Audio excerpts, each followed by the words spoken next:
Coming up this Tuesday, citizens in several school districts will head to the polls to vote on local levy referendums. But one state representative is proposing that levy votes be restricted to even years only.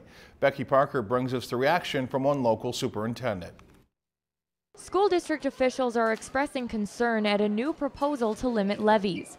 On Tuesday, citizens in school districts across the state, including Brainerd, will cast their ballots. But State Representative Patrick Garofalo is proposing a restriction on levy referendum votes to only even-numbered years. Next Tuesday, over $900 million in tax revenue increases are going to be on the ballot, and barely anyone's going to be voting.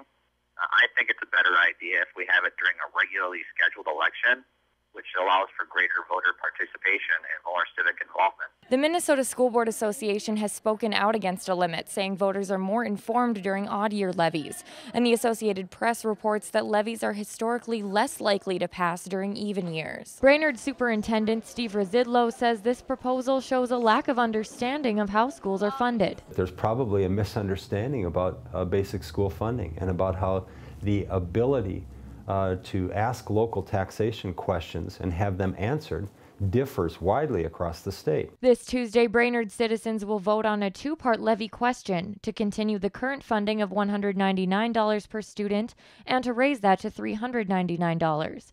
Residlow says that's happening on an odd year because that was when the levy expired.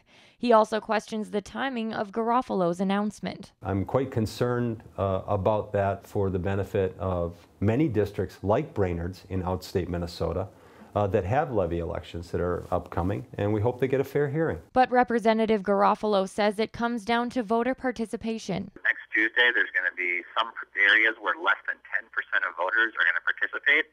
And I think that's wrong. I think the whole state of Minnesota is served when more people are participating in the elections. Becky Parker, Lakeland News. Superintendent Residlow says he has been trying to meet with Garofalo for months, but so far they have not been able to connect.